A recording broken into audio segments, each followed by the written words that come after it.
Ephesians 5 verses 15 to 20 tells us, it's time to live wisely and joyfully. Be very careful then how you live, not as unwise but as wise. It's a call to make every moment count, making the most of every opportunity because the days are evil. We live in challenging times, so let's be intentional. Understand what the Lord's will is. Seek His guidance in everything. Do not get drunk on wine, which leads to debauchery. Instead, be filled with the Spirit.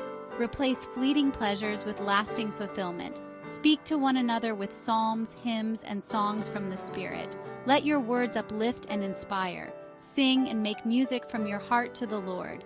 Worship with joy and gratitude, always giving thanks to God the Father for everything, in the name of our Lord Jesus Christ. A heart full of thankfulness transforms our perspective. Embrace wisdom. Embrace joy. Embrace a life filled with the Spirit, as Ephesians 5 verses 15 to 20 states, to put wisdom into actions.